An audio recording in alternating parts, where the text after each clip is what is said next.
Hello, everyone. And on our podcast show this week, Amazon has done something horrible. They have deprived the entire world, the entire earth, of a 25-year-old archive, library, historical note database of digital photography. And it was all in an effort to cut costs. At what cost?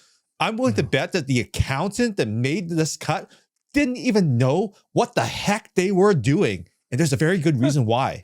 It's all coming up next. So with me this week and every week is Winston Chim. How are you doing? And because we're going on topic this week, do you even remember your first digital camera? I do. It's a Fujifilm. Fuji. Okay. Fujifilm. It was a compact all-in-one kind of thing. It took SD cards, I remember. And it was my first digital camera, 2 megapixel. I needed one of those to do my reviews. Okay. Yeah. It was, it cost me like £300 back then, right? Wow. So whatever amount of money that, inflation, blah, blah, blah. Back then, it's a lot of money.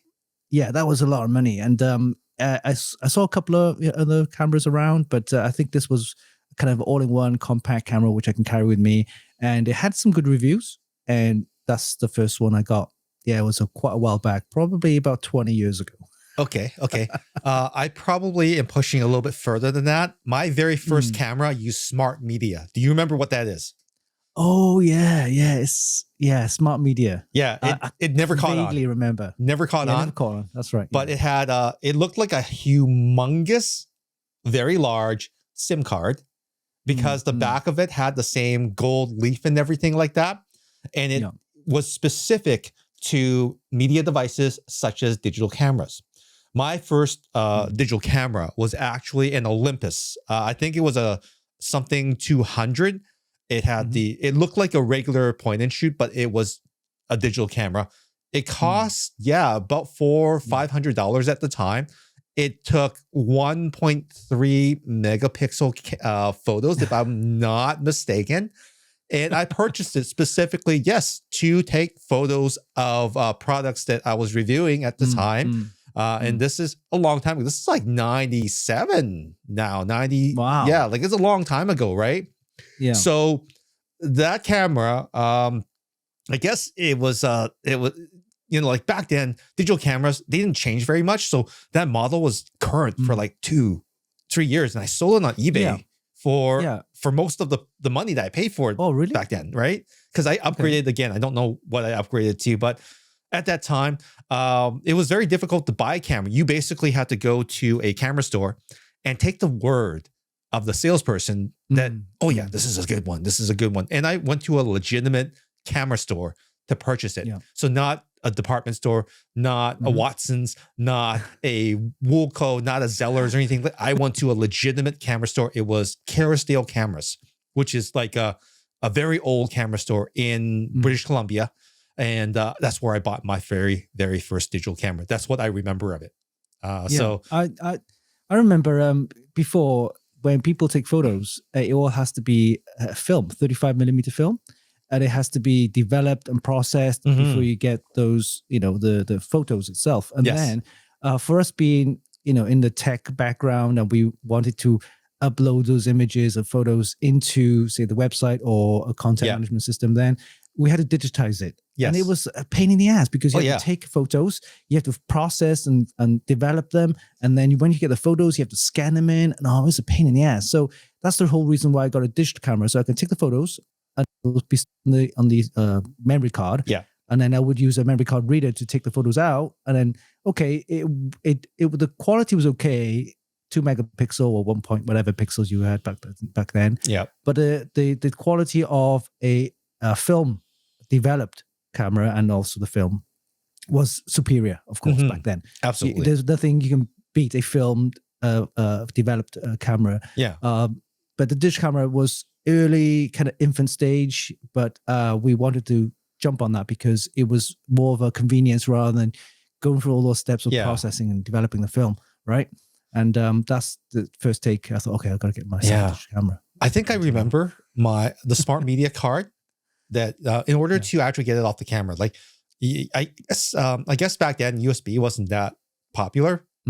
because I remember having to put the smart media card inside a floppy adapter and then put it in the floppy slot and then pull the files off of like going from digital to digital and then onto the computer using that method. It was really archaic. It was terrible, actually.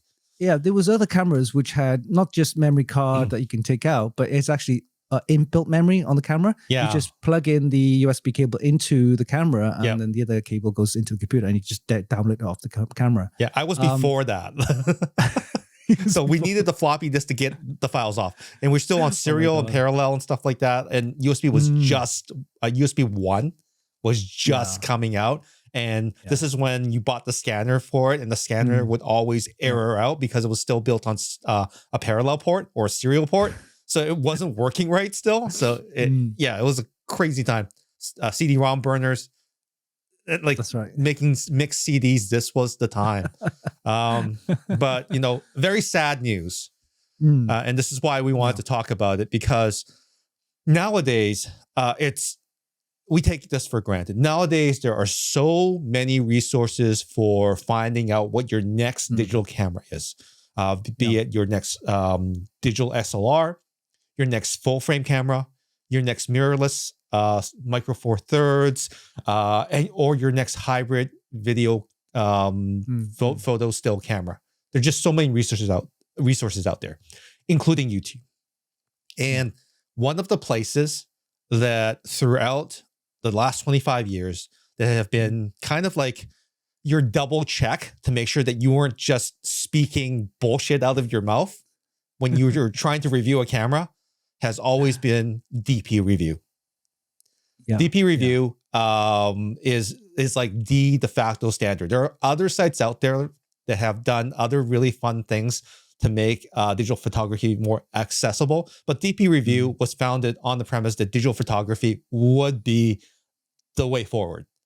Yeah. Would absolutely be the way forward. I think it was founded back in the UK, actually. Yeah. You might be right. Founded in the UK. Yeah. So and it's been around for 25 years. And in 2007, when Amazon was still trying to figure itself out, this is a good, 15, 16 years ago, they purchased digital DP review. They purchased DP review, and I have a feeling like their purchase of IMDb, it was a way for them to add value to all of the listings of product on their catalog. Now, IMDb, you'll see it's in action right now. Anytime you watch a Prime video, you'll see all of the actors and all the information about them. It comes up on the screen. It adds so much value to your viewing experience, right? You see what other movies this actor is in. You're like, hey, it looks like this guy, but actually isn't. It's actually this actor. So it immediately solves arguments in front of the screen before you can even have them with your other viewing partners. And I believe that by purchasing DP Review, they wanted to make Amazon the source of digital cameras across the internet. And it was something that I think that just wasn't fully realized because of that purchase. They just couldn't get there because I don't buy a lot of digital camera stuff from Amazon. I buy accessories, but I never buy the bodies. Because I'm too afraid that if I buy from them, it's gray market because there's so many sellers.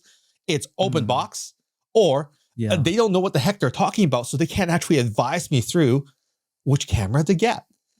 And they never implemented this huge resource of material from DP Review. I've never seen it on the site. I've never seen, as reviewed by DP, like they've never did anything to integrate this asset that they actually own. They own it, right? In 2007. So, and that's just incredible. And now, recently, we found out that DP Review would forever be scrubbed from the internet. That Amazon has made the decision to actually stop funding it and let it die. How does that make you feel? Well, it's quite sad because, like I said, DP Review, it's a kind of go-to place to get advice for digital cameras, lenses, and things like that. It was independent. Yep. All the stuff was reviewed independently, and it had a really good following. Like I think it got thousands and thousands of members. The forums have so much information. Huge. That's right. even for me, I'm not a camera guy, right? Yeah. I'm using a mirrorless camera. I mean, it's okay. I'm not a pro, but I needed some advice on setting up the camera, setting up the software, whatever. And those are the places I go to get advice, to find out whether people are having same experience, same problems. Then, I can go there and find out the answer or solution. And also check up what's current prices, because they have pricing as well of, when you review a product, you need to know the price, whether it's valuable or unvaluable or whatever, whether it's worth it. So it was a place to go to get some advice, get some ideas of what you're getting, and based on the professionals that are reviewing it, right? We're talking to people who knows their camera stuff. Yeah. Right. Yeah.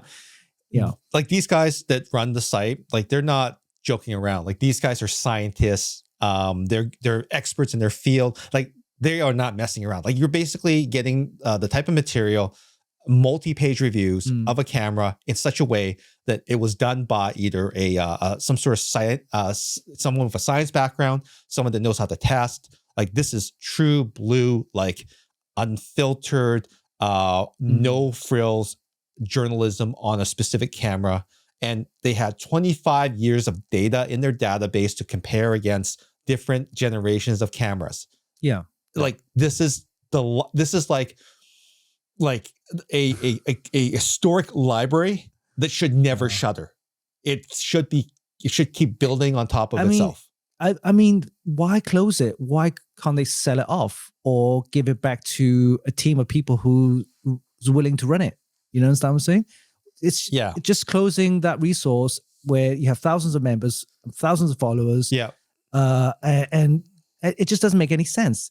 No, it makes absolutely zero sense. And they pretty much left it to run all by itself for the longest time. In fact, in 2017, I don't know if you know a little bit of history about this, but in 2017, they actually enlisted the help of two of Canada's first photography YouTube channel runners, Chris Nichols and Jordan Drake. They were actually part of a camera store in Calgary, Alberta.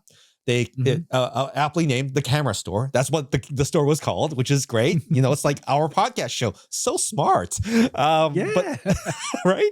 But anyhow, they had a very, very, very successful YouTube channel. And even today, photography and digital photography is still very niche. So whatever dollars that they got, whatever treatment that they got from all the vendors, that was very true blue for them, right? Because they were treated very like royalty in Canada, because they were the ones that brought very difficult to understand things and kind of boiled things down and made it mass market friendly. In fact, both Jordan and Chris, when they first started working at the Camera Store, they knew absolutely nothing about cameras. They admitted this. The first day, they're like, yeah, this sounds like a great camera. No, you should definitely buy it. Like Jordan says that he would pour through all of the reviews and everything on every product that they sold on DP Review.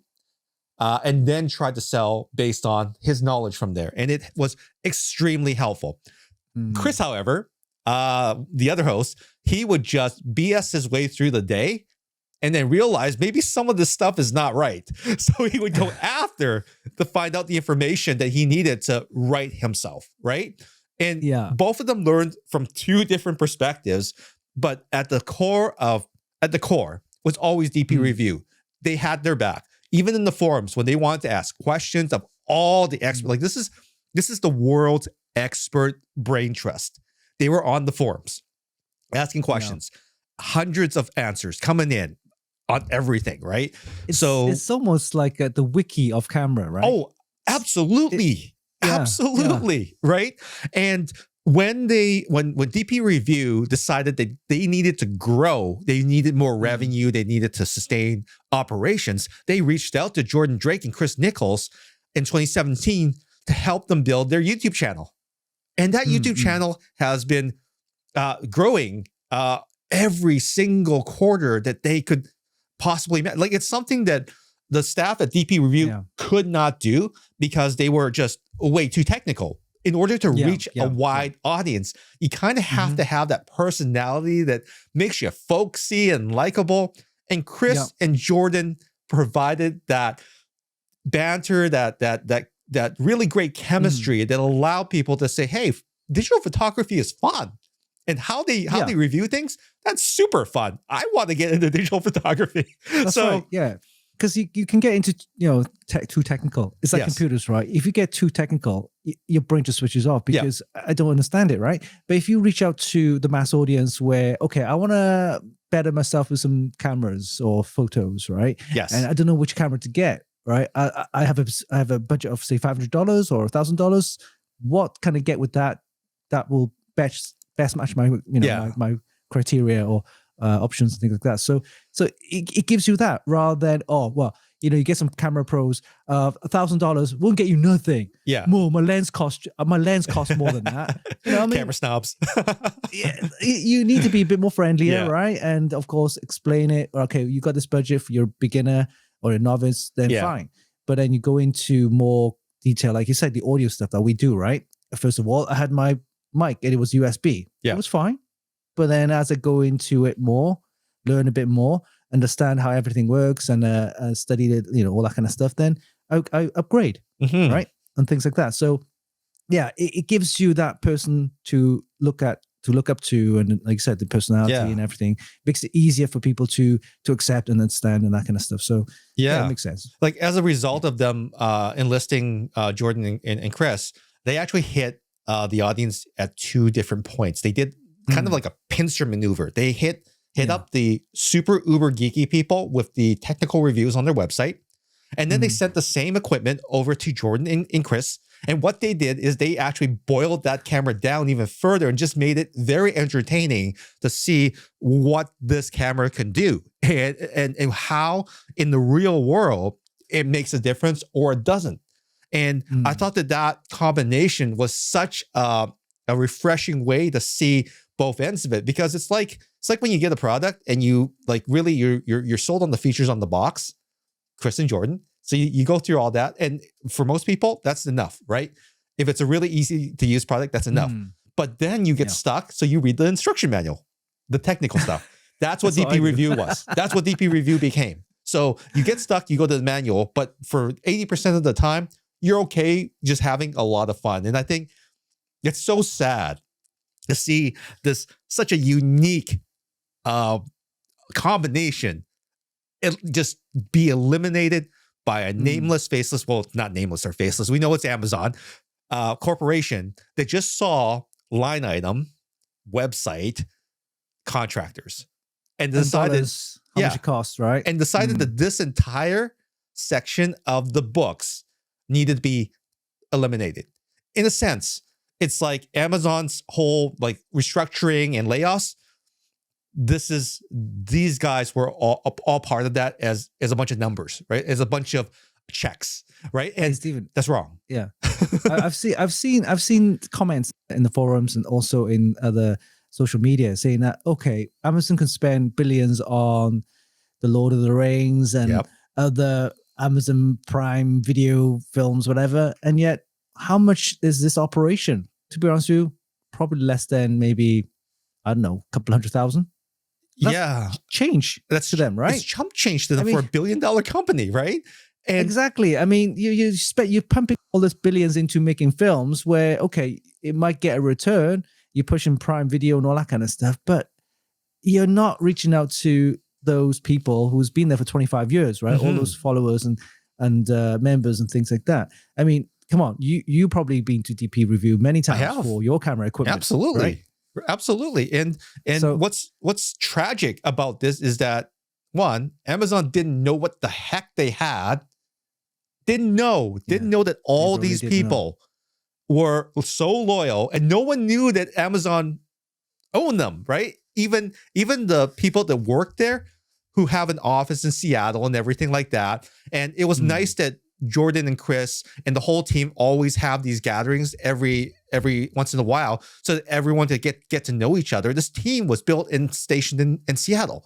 And this is almost like, this is my hot take, this is like burning down the library.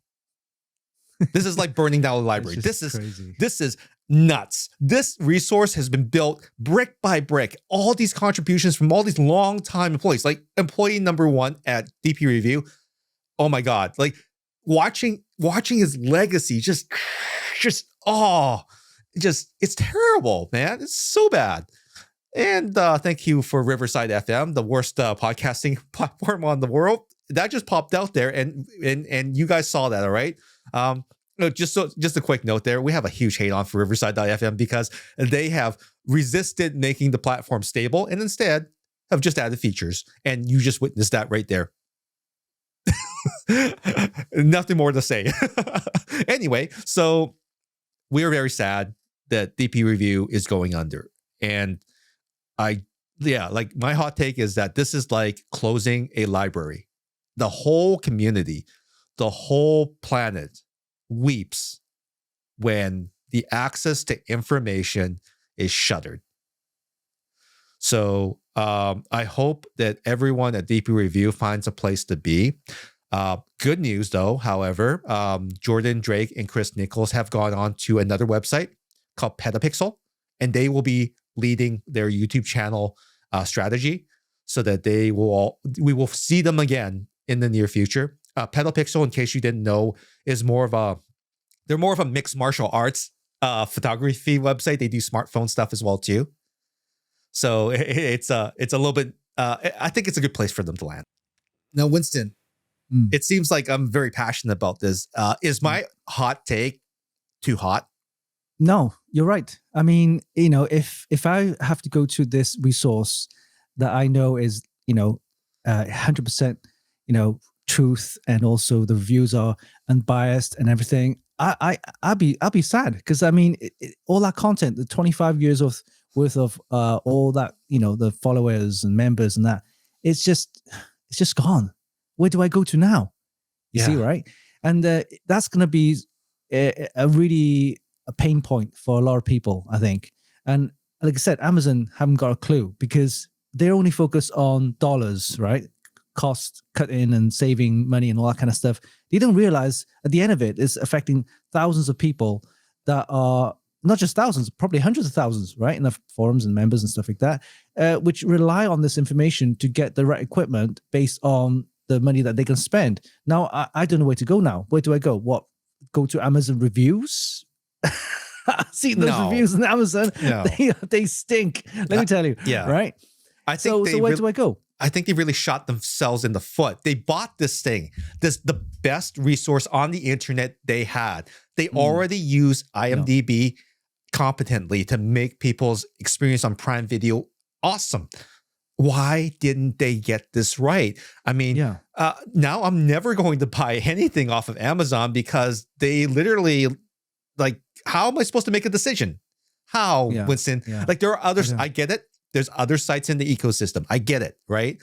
But nobody had both ends of it. Like, they had Chris and Jordan on one side doing the 80% of the market fun take on the camera, real world. And then they had the scientific reviews on the other side. They kind of bridge the two markets together.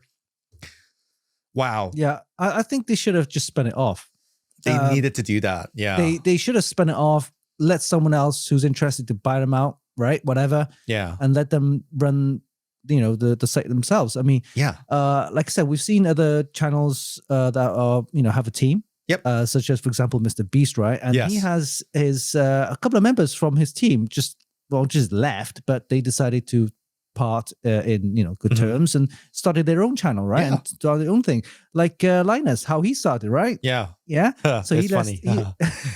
He left NCXT. Is that it's called? What's that? No, that's a case manufacturer you're talking about. That's NCIX, Canada's computer superstore at the time. Yeah. So he left there and started his own thing, and so I think they should have just let them, be and spin it off. Yeah, it's shutting it down. It's a bit harsh. It's kind of a middle finger to everybody that loves photography, and like I was saying, it seems like this decision was made by someone that was just looking at a ledger, had no idea what they had done, and I don't even know if they realized what they had done right now. Like, there's probably someone on staff that's like, what's going on? And everyone on their floor that likes photography is giving them the stink eye right now, and they don't even understand why. Because because of human resources, right? You can't just go up and like give them shit, right? So they've done it. They've done this the wrong way around. Yeah. I think they should have thought about it. If they were gonna just cut costs, don't just cut them out and close them down. Sell it. Find out what it is. Yeah, right? I mean, find a buyer. I mean, even if you sell it at a loss, you're still getting something back, right? Anyway, but you're selling it at a loss. At least that community still is alive, right? And it exists because of our buyer. What a freaking mess! Amazon, you did wrong. You did. This is. Look, he's like Elon Musk. they Elon'd DP review. Amazon Elon DP review. They messed it up. Yeah. They burned all the books in the library, and they left nothing for the community. That's just wrong. That's just wrong. Like I was saying, it's good that Chris and Jordan have moved on to Petapixel. Again, the MMA of all digital photography sites. They do everything, including smartphone stuff. So I wish them well, and I think that their personalities will have a very positive influence on that website. So when they have that up and running, I'm sure that we'll hear more information about that. But in the meantime, rest in peace. It's been nice knowing you. Thank you for all of the decisions that you've helped me and the community and Winston make. Yeah, definitely. Can't say that enough. So if there's a chance for you to come back, we'll be here waiting. But in the meantime, Amazon. Well, I'm still after a new digital camera, by the way, people. So where can I go for advice now? Well, you can't go to DP review today.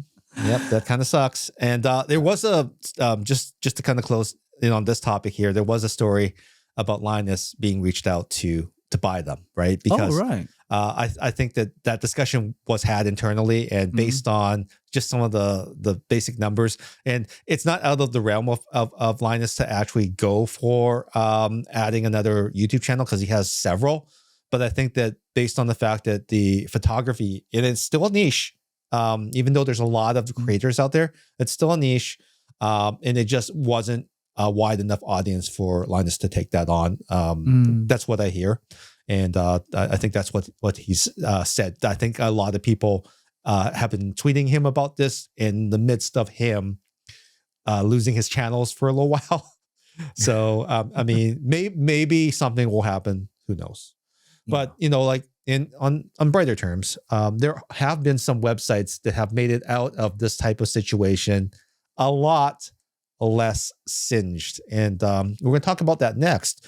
So, sometimes things go down completely differently. I mean, sometimes, you have very strong personalities that have a polarizing effect on the entire industry that, and some big companies just kind of want to shut them up. So what did they do? They do the whole .com buyout.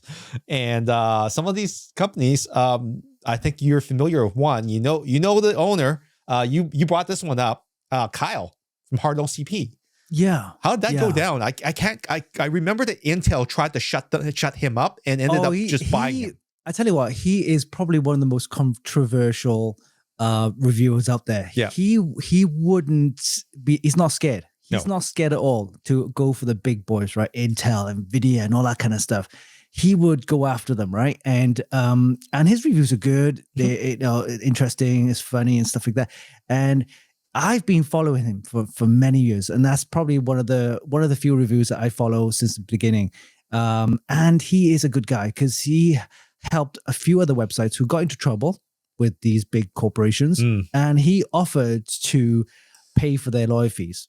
Yeah, right. That's how good he is. Yeah, and so Kyle's been in the industry for many years, reviewing stuff like that. He had a massive forum. Yeah. HardOCP forums are massive, forums. Right? Hard forums, yeah. And I always go there for advice. My BIOS is not working, the memory's not overclocking. What do? I go in there, ask a couple of questions, bang, these people in the forums would answer me, oh, you should do this, you do that, and I get the solution. Yeah. So HardOCP is one of those guys that are hardcore, old school I'm telling you what. Right? Yeah. And even his website is all that kind of really. It's got a certain look to it, right? He has a certain look to it, right? It's like you can't. It's not one of those WordPress modern themes. No, it's not very just modern. So old school, right? Yeah. And I like it. I like that about it. And so I think what happened was he decided to, of course, people as they grow up, family and stuff like that, and he's decided to just, not just shut it down. Just okay, I'm gonna go. I got a job offer. Yeah. And he's going to go for it. So he did. And believe it or not, it was Intel. Yes. His arch rival. He's gone to work for the devil themselves. That's right. Yes. I think it was head of enthusiast gaming or something like that. I can't remember what the title was. And so he decided to just, of course, because families and things like that, yeah, he just had to move on. So he worked for Intel, and the site decided, okay, I can't run that anymore because it could be, of course, conflict of interest. Yeah, all the time. Like, yeah. I mean, he couldn't say anything. So what he wanted, his initial mission, no longer fits with the website, and they're not compatible. Yeah, totally get that. So he stopped the reviewing side of it. Yeah, he had to let go of some of the reviewing staff and news postings. Stuff like that. Yeah, and then that's a shame, of course. But then he kept the forums running. Now he doesn't actually. He still owns, I guess, but he's not running the forums. Yeah. The forums are still going and the community is still there. Yeah. But again, it's independent from what he does daily at Intel. Think, is it Steve? Steve was the other guy around. Steve was the other guy. Is he running the forums or is he still? I'm not 100% sure. I think he started his own thing. Okay. But the forum is just run by community members, I think. Okay. So he could be part of it, maybe. I'm not 100% sure, but that's the forum's still going. Yeah. But I heard recently, I think it was maybe last year, that Kyle decided to step down from the role at Intel. Yeah. Yeah. It's been a number of years, so I mean, it was a good run. He probably has a really great pension from Intel because they take care of their employees. So what can you say, right? I mean, we know a lot of people that ended up there, the good quality people like Heather Skinner. I have to shout out to her. I love her. She's the best. I met her at Kingston, and then she went to Western Digital, and it's so cool to see her over there just driving and everything like that. She actually reached out to me when I was planning on doing a role in Mexico, and she was so worried that I was planning on actually going because there's so much stuff happening there. So I appreciate you, Heather. If you watch this video, I appreciate you. Thank you. The other person that I think there's a couple other people that went to Colin Bricks is at Intel. Gigabyte. Yeah. Oh, he's moved to Intel. Yeah, now, right? I think he's at Intel. He was showing off a jet that he was taking one time. It was because he has background in Boeing. Yeah, I think he came from Boeing. Then he worked for Gigabyte, I think, and then he moved on to Corsair. Right? So it's a little fuzzy, but I think he's there. But if Corsair, he is, Corsair, and he could have gone to Intel. I'm not 100% sure. You know but what? Yeah, like if Intel got him, they are. He's a treasure. I love him. I love him to death. He's totally he's a great guy. He's good people. And speaking of Intel, before I go on to the next one, since we're talking about Intel, just recently, one of the original founders, Greg Moore, Greg Moore, he was 94. He was one of the original founders of Intel. He was one of the original traders from the other company that ended up forming Intel. Because they defected from the other company, defectors from the other company. That's the proper term. And when you hear about Moore's Law, that's him. That's him. That's him. So Mr. Moore. But yeah, he passed away at 94. That's so, right. And speaking of more Intel, PC Perspective, Ryan Shrout. He was taken by Blue from his Blue site and transplanted into his role is director of performance, like benchmarking. Like it's a weird. Well, PC Perspective, for the guys who don't know, used to be called AMD-MB. Yeah, AMD-MB from motherboards, right? Yeah. And I remember during the AMD-MB days, and then he changed his name to PC Perspective. Yeah. But it was a good resource again. Lots of content, lots of interesting news. Yeah. and it was a site where it was almost on par with HardOCP. But again, both of them are, our age now these days, right? So you got to think about people moving on with their families and stuff like that. So yeah, he got a gig in Intel. Right. Yeah. Is he still there? Is he still there now? I think he is. Actually, he is, because he mentioned something about the new GPUs and how they were testing them. So he has a leg in a lot of the things, how they benchmark and everything. He's always been a very data-driven guy. Like when you when you look at him, you can see he's very cerebral. He's kind of like Mark Zuckerberg's older, taller brother. If you look at him, he's like, yeah, I see it. I see it. I see it now. I know it from somewhere. I see it now. But yeah, he's pushing for authenticity. He's pushing for transparency. Sometimes his words, obviously in the big machine, get lost. But in order to affect change, you have to do it from the inside. Yeah, and I think that he was one of the guys from the inside that's trying to get Intel to do right. So I think that he's a positive force there. He's definitely on the other side of Kyle in terms of his methodology, because Ryan is very data-driven. Kyle leads from the heart. Yeah. Right. So the left and the right. And I think those were good influences on Intel, because, I've seen some positive things happen. I'm sure that you have as well too.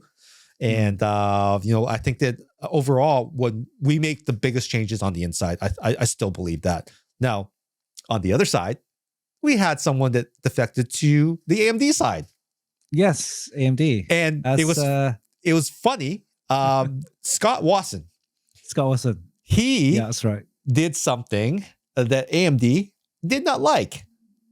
He found a way to map and measure the screen GPU latency of AMD's GPUs. And he exploited this methodology to basically just pull the rug underneath of AMD's GPU strategy. And they tried to fix it. They issued drivers. It was really good work. It was really good work. So eventually, I guess, he's with a site called Tech Report, used to be. And he was hired by AMD. Yeah, that's right. Yeah, Hired up. Moved on to AMD, and I think AMD asked him to either shut it down or whatever. I can't remember what the thing was, but I think he said that it's not mine anymore. Yeah. It's not mine anymore, so I can't do anything with it. So Jeff Gassier, Canadian.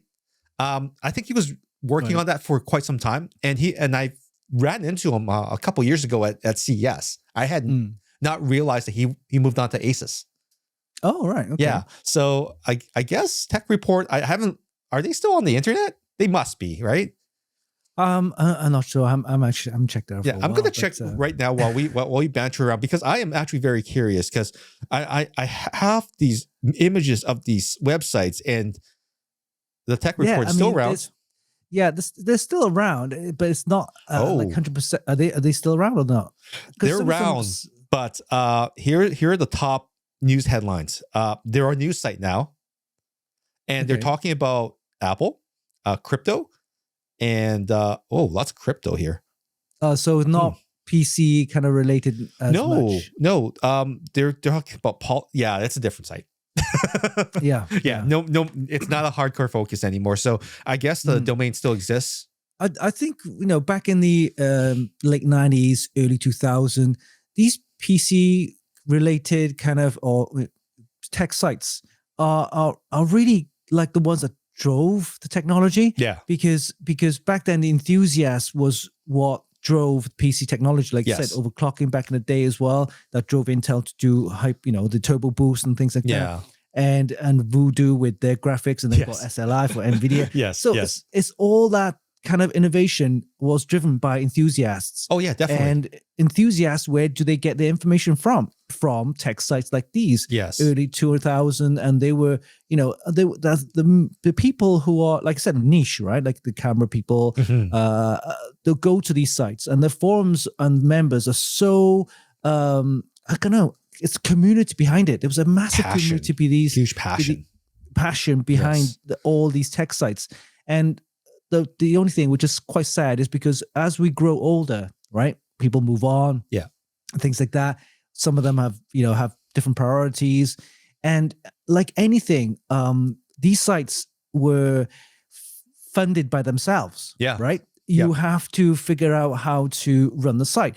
Hey, running a server ain't cheap. Running a dedicated server costs a lot of money. Plus web hosts, plus if you have an editorial team, they got to get them paid and so on and so forth. And where do they get their money from? Well, from sponsorship, from ads, things like that. But it's so thin, that line between profit and loss, right? A lot of these sites don't make a profit. No. They don't make a profit. A lot of these sites only cover the costs. And if you go to all these events that you need to go to, such as CES, Computex, how the hell are they going to afford to do that without sponsorship, without having that money to get you there, to get the latest news on all the latest technologies and stuff like that? You have to be in there, right? And with that, that's why some of these sites do close and or decided that's it. I can't do anymore because my family is my priority now. I need to earn money to feed my kids, for kids' education, health insurance, all that kind of stuff. Especially in the US with the health insurance being so not the way that it is in the rest of the world. Me and you, we don't have to worry if we walk across the room and hit our toe on the edge of a table and break it. We're just going to go over to Richmond General Hospital or Eagle Ridge General Hospital. We're just going to go there and get it x-rayed and then walk out with no bill. We don't have to worry, right? I think the only sites that are still surviving or thriving are which are community driven, right? Community driven, and they only do it as a hobby. Right. The sites run as a hobby. It doesn't cost. They don't need to make a living out of it. No. It's something that they could do in spare time. For example, I'm a car enthusiast. I'll set up a website. I'll let it run. Same as Alex fishing. He has a fishing. Yes, he has tackle tour. That's tackle tour, exactly. He actually sells some tackle stuff on his website, but he's got a merch. Exactly, but it's just not his main thing. No, that's his side thing. But it has a community there. There's like 30, 40,000 members there, so it's community driven. And I think that's the only way going forward, unless you have a proper publishing business, which nowadays, and on the complete end of the spectrum here, like this is the far end, this is like the ultimate. You got Linus, you have this huge, but again, without his huge community, I don't think Linus would be nearly a fraction of the size that he is without people that are willing to follow him, that are willing to get involved and just be part of his values of transparency, of being engagement between the community and the members and stuff like that. I mean, and accountable to each and every one of the people that he has information. Like he has no problem saying that he's wrong, and he'll explain why. And if you like that explanation, great. If you don't, then say so in the comments. Right. And he might have to address or roll back things because he found new information. He was wrong. And that's okay. Like being able to admit that you're wrong and then figure it out and then learn in front of the community is actually something that I think a lot of people have too much pride and too much ego to do. I think that Linus, as a result of that learning and everything like that, I think he's really come across to a lot of people as someone that is trustworthy. And I think that's his brand. Along the way, that's always been his brand. If you can't trust me, bro, who can you trust? Right. That's right. But of course, entertainment is one thing. Nowadays, a lot of the online media websites and stuff like that, they need to grow with what's happening in the market. For example, you see a lot of people going onto YouTube. You need to get that YouTube in there, right? YouTube is going on strong, true. But what's next? What we're doing right now. Podcast is the next big thing. It's weird. Going to be. It's weird. It's coming back. And if you think about how many people or how many websites right now that has a podcast, tell me. Very few. Except for Linus. Linus also has a podcast. It's called The Wan Show. Show. There you go. So if you're a website, tech website, niche website and you haven't got YouTube channel and you haven't got a webcast, a podcast, you need to start doing it now. You know, I have to admit, having a podcast and having no way to edit what we were saying and just letting it go for 45 minutes to an hour. It's hard. Not edited. It's not edited. No, yeah. at least we're not edited, right? Like whatever I'm saying right now is like, that's it. Like, I mean, yes, previously on the show, there was a break, but that was because Riverside.fm screwed up. Okay. Just so you know, that was their technical issue. It was stupid. It looked like they rolled out an update on top of what we were looking at. How could you do a live update while we're fucking recording? That's ridiculous. Nobody does a live update. Sorry, children. Uncle Winston swore there for the very first time. I actually haven't heard him swear on the show. We're so mad at Riverside. Me frustrated. So frustrated. Sorry, children. But anyhow, I know that we have to also remember, we remember the number of sites that died, but let's name them. Let's kind of give them a couple words. Bit-Tech. Yeah, UK. Bit-Tech, massive site, modding, customization. That site was the go-to site if you want to get some ideas, if you want to get some building and modding and stuff. Some of the stuff that come out of there, or modders that post their pictures and photos, was amazing. It's crazy. It's just a piece of art. All the stuff that people make. Anyway, I think it was part of Hexus. Hexus, yes. Right? So Mr. Ross. David Ross, and he basically Hexus was one of the biggest sites in the UK, right? And there's also Extreme Systems too. Were they related? I can't remember. I can't remember. I don't think they are. Okay, but the site was been going on at the same time when I first started. Yeah, right. So me and Mr. Ross had a little bit of history, but not the bad one. But just saying, we grew up kind of similar time frame, and he basically, I think there was this one website. I'm not sure if it's a shop or an online shop, but it had a forum. Okay, right? The forum was growing big, right? Yeah.